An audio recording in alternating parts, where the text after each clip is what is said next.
Good morning, you guys. What is up? Welcome back to my channel. Welcome to a new video. Welcome to a new vlog. Happy Friday. Happy long weekend here in Canada. Yes, we celebrate Thanksgiving in October instead of November.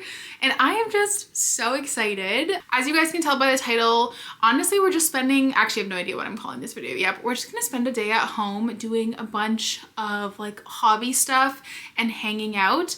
I asked you guys over on Instagram what you guys wanted to see. And it was really close between an introvert vlog and a 24-hour readathon. We're just gonna get so honest here for a second. I had plans to do a 24-hour readathon today. I still kind of am. We're just gonna kind of merge it into the hobby vlog. I got too in my head about it because I convinced myself that the way I wanted to do it wasn't right. And because I'm such a perfectionist, I was like, if you can't do it this way, you can't do it at all, which is silly because I feel like you could do a 24-hour readathon however you want. Whenever I think of like a 24-hour readathon, I just think of like reading as much as you can in a 24-hour period. I'm not someone who wants to lose sleep or stay up all night. I was just gonna like read from 8 a.m. today to 8 a.m. tomorrow, like obviously excluding sleep, and however much I read was kind of how much I read. I don't know, I just was like watching other videos to get inspiration, and then I got really in my head about how like I just felt like I was doing it wrong, even though there is no right way to do it. Like some people will literally just have a timer and do like 12 hours on Saturday, 12 hours on Sunday. Some people just have a timer go throughout the week. How much can I read in 24 hours? I was just like, oh, like why do we really need a timer for that? I can just start at 8 a.m., finish at 8 a.m. the next day, and like whatever I get done, I get done. I wasn't gonna do a timer. I wasn't gonna put any pressure on myself. And I was so excited. And then I literally woke up this morning and like my brain and my anxiety convinced me that like no one wanted to see it that way. So I would love to know if you guys like 24-hour readathons. What do you like about them? What do you not like about them? And what is your favorite format to see it? Would you be interested in it the way that I was explaining, like just reading for a 24-hour period? Not that it really matters because there's a lot of ways to do it. The other reason I also wasn't sure is because I had mentioned on my Instagram story that I have a bunch of books that I'm in the middle of because I'm a mood reader, and anytime a new release or a book comes out that sounds interesting, I'll like drop whatever I'm doing to read that instead. Because it's not that I'm not enjoying my current book, I have the attention span of a squirrel. You know, if someone's like, read this right now, 5-star read, I'm like, okay, see you later to my current read, and then I start that one. Honestly, I've just been thinking about how I want to kind of get out of that habit, but the only way out of that habit is to like finish up all the books I'm reading right now. So then I convinced myself it wasn't really a true 24-hour readathon because I wasn't like really starting any books. I just want to finish a few first, and then if I start one, great, but I probably wouldn't be able to finish it. I'd love your feedback before I film one, just to know like what you guys like from it, what you don't like. Listen, I'm not sacrificing my sleep. That is not happening, but would you guys like it over a weekend?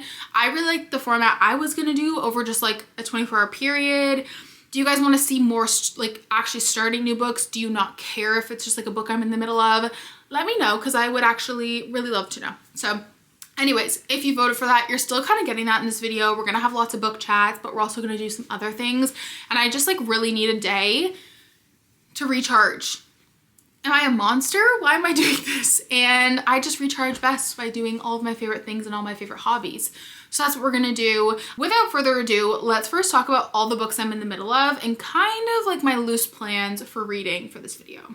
Yeah, I know. I have like literally 50 pages left, but to be fair, sorry if you guys didn't get the context of this, I started this in my August reading vlog. I've been trying my best to film like one a month. I just was falling off towards the end. I don't think this book was what I thought it would be. I feel like the blurb was like a little deceiving, and I'm just struggling to get through the last 50 pages, but I would love to finish this. On audio, I am like 75, 80%, maybe just 70. I'm above 70% into The Resurrectionist, which is like a YA Victorian 1800s London retelling of Frankenstein. The book literally starts with, I killed my sister twice, but the first time was an accident or something.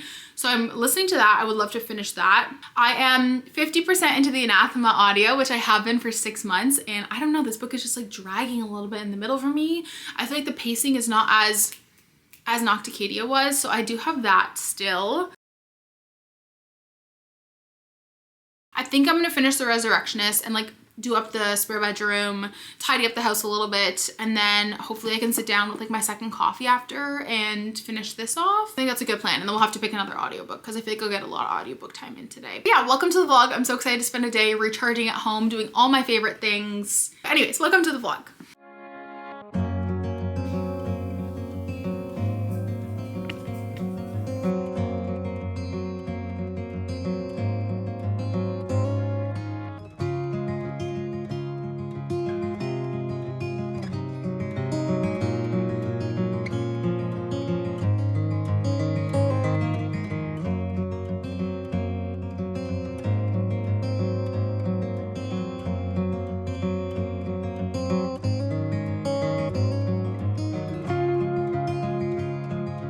I figure we could do a little book of the month unboxing because I have some exciting news. I actually don't really know if I can share it, but I'm gonna anyways. I ordered my own book of the month box, and then book of the month reached out to ask if I wanted to work together, which is like pinch me. There was like a ton of shipping issues. I don't know what it was with this package, but there was so many shipping issues getting it from US to Canada, which is weird because like my package came on time. I had to like reship it a couple times. So then we ended up moving the collaboration to like November, December, but they like let me obviously like keep the package. So I have a lot of book of the month books to share with you guys this month that I am so excited about. So these are the ones that I ordered like with my own money. The 10-Year Affair by Erin Summers.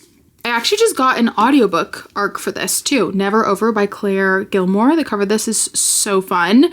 So those are the two that I picked myself. And then I also ended up getting The Haunting of Payne's Hollow, which I'm so excited about. I kind of want to start this. It's pretty small, honestly. Let's see how many pages this is. Under 300 pages. Okay, maybe we could start this. Me as if I'm not in the middle of so many books that I literally just ranted to you guys about. This is the problem. This is the exact issue. I see a book and I'm like, I want to start it right now. Hazel Thorne by CJ Drews. I haven't read anything by this author yet, but look how stunning that cover is. I mean, she's a little gory. She's perfect for spooky season. I'm really, really excited. I've heard nothing but great things about this book. So really excited about that. So stay tuned for a little book of the month collab coming in either November or December. I'm so excited. The fireplace has officially been turned on for the first time this year.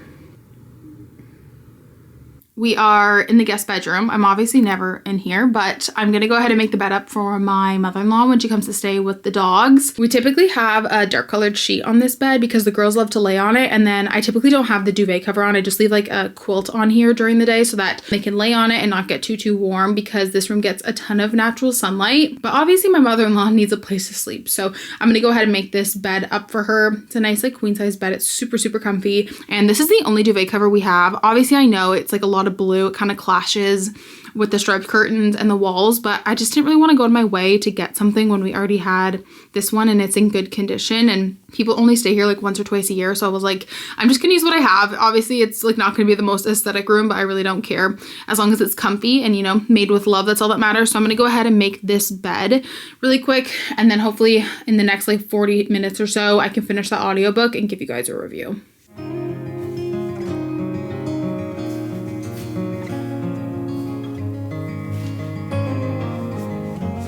I don't really know what I would do in here because it's a guest bedroom. Like, I don't know if I would do like family photos, or maybe just you had like a little guest book for people to sign. That would be adorable, but we don't have enough friends or guests for that, unfortunately. But I love the idea of having a bunch of different photos around the table. I just need to figure out, like, what do you put in a guest room? I wouldn't really do family photos, would you? Would you just do photos of like nature? Like, I don't really know what you would do in a guest room, but I love that idea. So for now, I'm just gonna leave it like this. And I thought about doing a candle, but I don't know if I love it. I mean, it doesn't look bad, but I want there to be lots of room for people to like charge their phone and stuff like that. So I want to leave most of it empty. I was thinking of getting one of those like reed diffusers. That could look nice in here too. But anyways, that's good for now, I think. Okay, we're starting our little crafty hobby day off with an easy little project.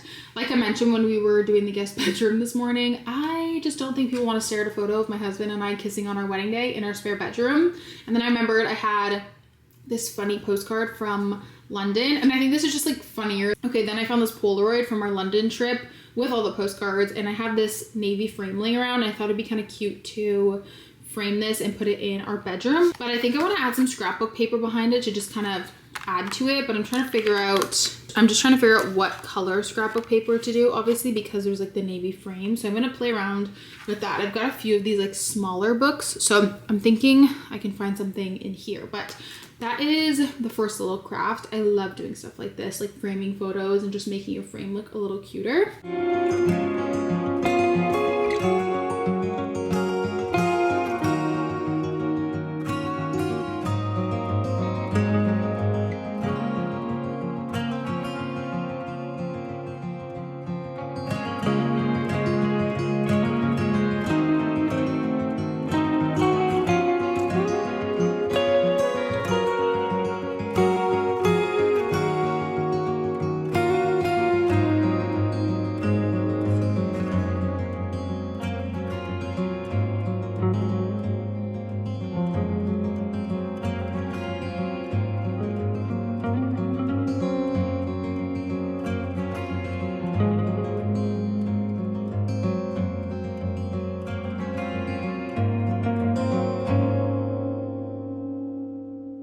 just finished my first book in this little mini 24-hour readathon, reading as many books as I can today, finishing as many books as I can today, whatever you want to call it. I really enjoy The Resurrectionist. I think I'm gonna give it a 3.75. It was close to a 4-star. There's just like a few things. So we follow our female main character, Dilly, and Dilly is 17. Her father just passed away and leaving just her and her sister. She wants to follow in her father's footsteps, be a doctor, but of course back then in the Victorian era, women couldn't be doctors. One day she finds her late father's notebook, and it's kind of detailing how he was trying to resurrect people from the dead, because this is why Frankenstein retelling, and she decides, I'm gonna continue my father's work, continue his legacy. She starts grave robbing with some friends and trying to resurrect and bring people back to life. This is also happening during the Jack the Ripper timeline in London, which I thought was a fun and like unique crossover. And overall, I really enjoyed this. The female main character kind of carried this Wednesday Addams energy that I was really here for. The pacing was a little off. Like I feel like the meat of the book doesn't actually start until halfway through, and that the halfway point should have been the beginning and then extended on past that instead of just like starting halfway and then ending. There was also a lot of loose threads that I feel like loose plot holes, like things that we didn't get answers to. I'm not quite too sure if this is going to be a series or if it's just a standalone. It is on the shorter, fast-paced side if you're looking to squeeze another book in for spooky season. I do recommend it. Like, I had a lot of fun with it, and a lot of the reviews sit around the 4-star mark, so I do think it's like worth the read, and I'm happy that we can cross finishing book number 1 off of our list. I took a few minutes. I was like, I'm gonna sit down, figure out what audiobook I want to listen to next, go through my holds at the library, whatever's available, because I was like, maybe I'll do something that I'm currently reading the physical copy of so that I can like tag team and get it done. And then I forgot that I have the audiobook copy of Alchemy's Secrets on audio from the library. I didn't realize that Sutton Foster narrates it, which is like just so exciting. Let me grab it. It also kind of looks like it's her on the cover of this book too, which is like really exciting. But I am currently about 75 pages into this. I'm on chapter 10 and I'm enjoying it so far. I just feel like it would be such an elevated experience with Sutton Foster as a narrator. And it's a pretty short book. So I feel like if I listen to this on audio today, I could end up finishing this, which will give me time to like maybe start or finish another physical book or something on my Kindle. And yeah, I'm liking this so far. I found myself a little bit confused the first few chapters because there's just like not a lot of context given, I feel like. And overall, I do think I'm really gonna like this. I'm someone who like, you know, I love ghosts, I love folklore, I love like roaring 20s Hollywood vibes, and this is definitely giving that off. Okay, let me read you the little like blurb in case you guys are curious. It says, Folklore 517, local legends and urban myths taught by a woman called the Professor. Most students believe the Professor's stories are fiction, but Holland St. James has always been convinced that magic is real. She tracks down a local legend named the Watchman who supposedly tells you when you'll die, except that the Watchman tells her she will die at midnight tomorrow unless she finds an ancient object called the alchemical heart. Alchemical heart? The clock is ticking. Holland is pulled deeper into a magical world in the heart of Los Angeles and into the path of a magnetic stranger. They chase clues and stories that take them closer to the heart. Holland realizes everyone in this intoxicating new world is lying to her, even this stranger. And if she can't figure out who to trust, not even the heart will save her. So I feel like it's going to be like a bit of an urban fantasy. Right now we're just like in a normal world. Like there's no fantasy element introduced yet. I am just so excited to continue on with this. So I'm going to put that in, and then I think I'm going to organize the craft cabinet. So let's do that.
Okay, let's set up my junk journal spread for October. In August, I started this little daily junk spread inspired by some of the girls I've seen do it on TikTok, and I absolutely love it. I feel like it's a really great way to start junk journaling. If you don't have like a ton of junk, you can just put little things down every day, and it's been really fun to do them kind of themed to the different months.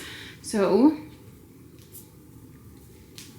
as you can see, my September one was more of like a fall theme, I feel like, with the gingham. And so for October, I want to go a bit more Halloween focused. So I actually already put down this paper because I went to go do this the other day and then realized we had no printer paper. So I've already put down this like cobweb print, and then I had the idea to use this ripped orange paper. This is from like a Halloween pack at Michael's. Not like this, but like some corners. And then where is my calendar? Okay. This on top of it, and then I'll figure out where I'm gonna put October daily junk. But I'm trying to figure out if I want to do all 4 corners. I don't think so, maybe just 2, and then have like junk, and then yeah, I think I'm gonna do that. So I'm gonna work on this. I just wanted to give you guys some context as to what we were doing. Also, you guys, I am enjoying this so much more on audio. It is so good. It's kind of giving like a National Treasure vibe. I'm on chapter 13. I feel like sometimes when you do it from the library, it's not super accurate. So I'm gonna keep listening to this and do my junk journal. And I'm so excited. It's like my favorite multitasking hobby time.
I'm honestly really happy with how this one turned out. Although every time I put it in, it seems to crease and I can't figure out how to get it out, but that's okay. I felt like October was a little too wrong, so I just abbreviated it here, and I think it's so cute. I get asked a lot, like, if I keep track of the actual days, and sometimes I do, sometimes I fall off of it. For this one, because I knew I had to do a lot of catching up, I just put in my notes app, like October 1st, beer can, October 2nd, like Halloween pasta, etc. They don't really like have to match up at the end of the day. It's not the end of the world. Like this should have been on Monday, but I thought I didn't have anything for Monday because I didn't think I kept the bookmark. But so I just put it for Tuesday. Like I don't really, it's not that deep, but yeah, if I have a lot to do at once, like I did today, I'll just keep track of it in my notes app. And here is an update on this. We are on chapter, I don't actually know the real chapter, but chapter 27 on the library copy. And I think I'm just gonna obviously tidy all this up now.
Hello everybody, the hair has been slicked back and we're ready for business. It was just getting a little unruly up in the bun, but I'm standing in this like kind of decent sized wall that we have. This is our bathroom and this is the spare room right here, as you can tell by the blue walls.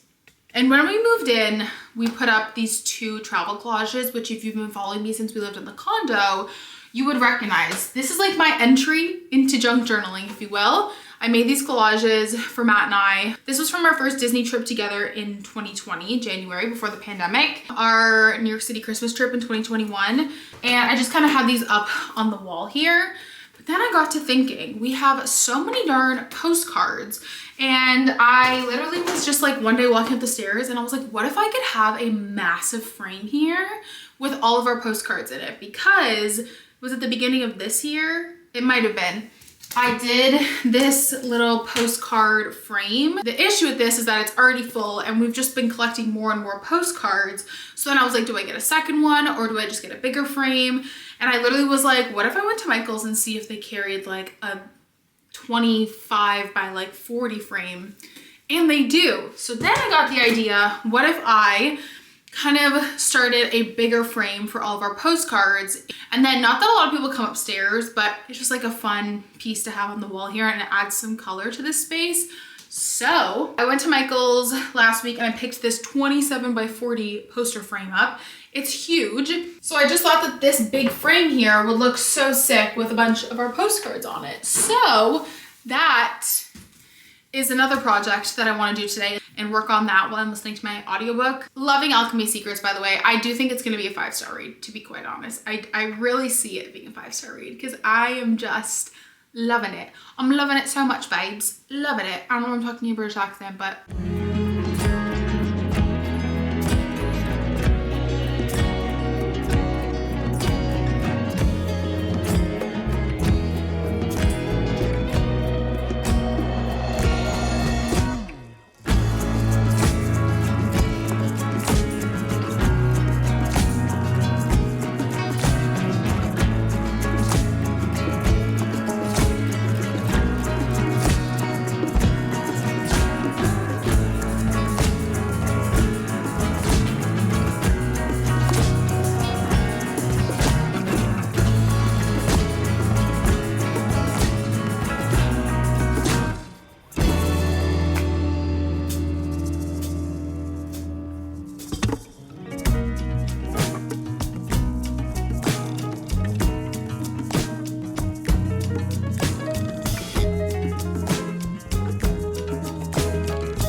This, you guys, this is one of those books that makes you think, this is why I read. Like, this is why I'm a reader. And I feel like we're in this age where we have a lot of repetitive tropes. And yes, there's things that are done well, but everything just kind of feels the same, especially with fantasy, right? It's just like the same thing, but done different ways. And this, oh my gosh, it's incredible. Like, it is so well done. I have no words, truthfully. I actually wrote down my words, so I do have words. They're just written down. Randomly decided to start a puzzle. I was just so into my audiobook that I was like, I want to do some sort of hobby that doesn't like involve a ton of thinking, and there's something about a puzzle, and I have one, and it's literally called Friday Afternoon, and it just felt so fitting. So I started a puzzle. I'll probably work on that after. This book, you guys, I already know it's a 5-star read, like hands down, so mesmerizing. I do think it's one of those books that's like a 5-star read because it's pulling at these like heartstrings of nostalgia and personal connection, if that makes sense. If you were like a Nancy Drew loving kid, or you love National Treasure, or just like urban fantasy in the sense that you thought magic was real, I think you will love this book. I grew up telling my mom that I wanted to be Nancy Drew and solve mysteries. I was also obsessed with like the Roaring 20s and like old Hollywood. It's almost as if Stephanie Garber was in my head, that these are just like all things that I love and I'm like fascinated with. As a kid, if I told myself I'd be reading this as an adult, like she would be so excited for me. Literally, Stephanie Garber took all these elements of my childhood and growing up that I absolutely loved and all these things I was interested in, and then wove them into a book. And the urban fantasy setting is so perfect. This is truly a book where you can't trust anybody. And I know people say that all the time, and sometimes I don't find it very believable, but this is a book where you are constantly being introduced to characters and you have no clue who to trust. Like, you're really in the female main character's head as she's trying to find this alchemical heart, let's just say the heart, and she is introduced to all these characters along the way and she has no clue who to trust. And I just think the setting of this is just absolutely perfect. It's one of those books that you're like just grinning the whole time because you're absolutely loving it. I think this would make such a great TV show or movie. Once again, just like, it's one of those things you're reading and you're like, wow, this would make like such a great adaptation to the screen. This is just like everything childhood me wants in an adult book, and it like makes me so giddy. One of the things I love the most about this is that our female main character says that growing up she always wondered if there was magic in the world and like, why do people talk so much about magic if it isn't real? And then obviously there is a fantasy magical realism element to this, and as a kid I was always just like, magic has to be real. Like, I love mysteries and I love magic, and I literally cannot like wipe the smile off my face with how much I am loving this. But like I said, I don't think it's perfect. I have read some of the 3-4-star reviews and I totally get where they're coming from. Like, it's not a book I'm recommending like, oh, this is a 5-star read and it's absolute perfection. It's just one of those books that really pulls at the personal connection and like childhood nostalgia for me. I wrote down, this is like my childhood curiosity grew up with me, and this book captures exactly how I'm feeling. So I am just having the time of my freaking life with this book. Sutton Foster does an incredible job with it. So anyways, I think I'm gonna keep listening to this and maybe work on my puzzle for a little bit longer. I really feel ready to take on the weekend, conquer the weekend and our social plans, you know what I mean? Like, I'm ready for it. I don't know what these accents are today, but I'm just like in a great mood. Like, this is truly like my ideal day. At home, recharging, introvert, reading all the books, and yeah. Oh, also wanted to love this so much.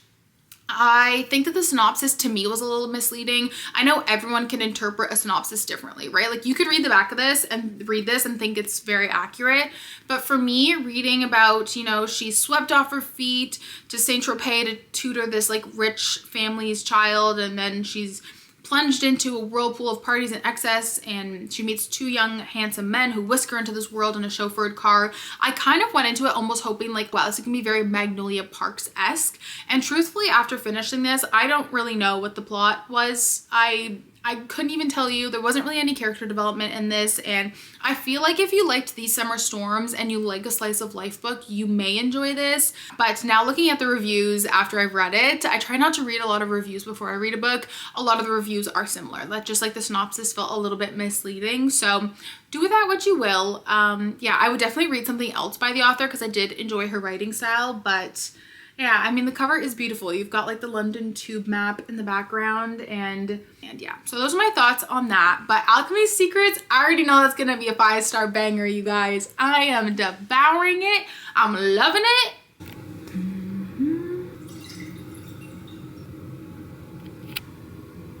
We're losing daylight here. It's like 5 o'clock, but I can already notice it's getting a little dark in here, so I do apologize for the lighting. But the heat just turned on for the first time.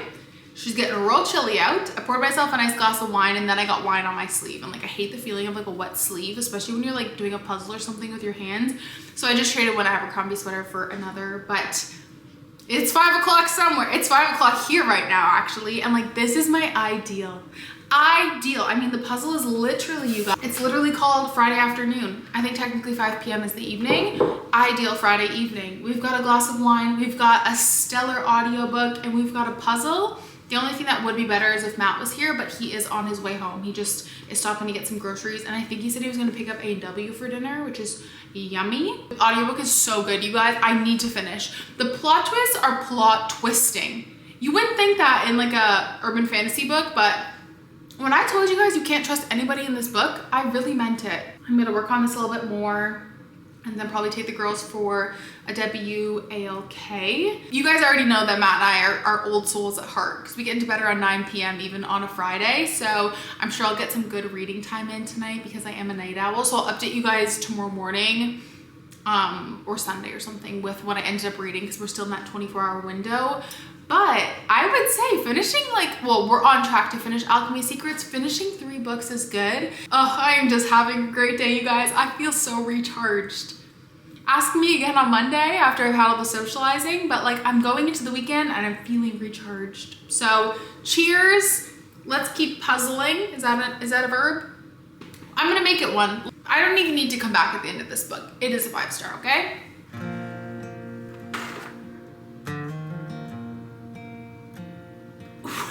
What?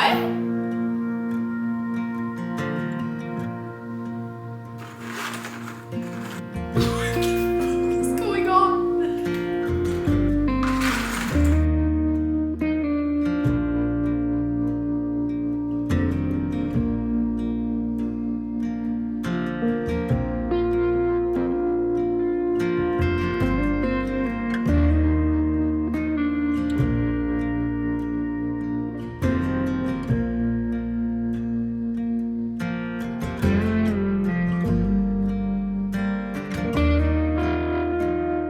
We have a 5-star read, you guys, which is crazy because this morning I was saying how I was struggling to get into this and that I was going to switch to audio to see if it helped. But I just feel like you have to get past the first 75 pages. So if you're struggling, keep going. I promise it gets better. I can see how people have issues with it, but for me, it's one of those like 5-star personal connections. Like it just made me feel all the things. Hats off to Stephanie Garber. Honestly, this was so good. I was a little hesitant because I did not really enjoy the Once Upon a Broken Heart series. I feel like I was an outlier. I thought it was good. I was waiting for it to be great. So I wasn't quite too sure how I was going to feel about her adult debut, but this was everything I wanted it to be. Honestly, I do feel like this book might put me in a bit of a book hangover, so I am going to just stop reading for most of the evening. Matt's on his way home, like I said, with some A&W, which is fun. They're doing like teen burgers for $4 or something, or $4.95. I don't really know, but he said we're getting A&W for dinner, and I said, hell yes. I'm gonna hold on to this like my new prized possession now, but I think I'm gonna take a break from reading for the rest of the evening, which is also why I'm kind of glad I didn't end up doing like a strict 24-hour readathon, because anytime I read a 5-star read, I've realized I need a couple hours to just like decompress and come off of the high, because anytime I try to start another book after reading a 5-star read, I just feel like my expectations are a little too high. So I'm gonna take a break for the rest of the evening. Like I said, Matt's on his way home with some A&W, which is nice, and I think we're gonna end up watching Haunted Hotel. We'll see where the evening takes us, but it gets darker early too, which is nice because I feel like that means we can like watch our show earlier, because I feel like sometimes in the summer we're like waiting for it to be like 8 o'clock so it gets dark out to watch like TV. So probably just have a really chill Friday. We have, like I said, a really busy weekend, so I want to take it easy, but sensational. Honestly, give me 14 of them right now. I would hands down buy a collector's edition of this. Anyways, I need to stop yapping for a little bit, and I can't. This was so good. If you like any of the things I talked about, Nancy Drew, mystery, magic, folklore, you will love this. National Treasure. My National Treasure girlies will love this. Oh, it was perfect. It was perfection.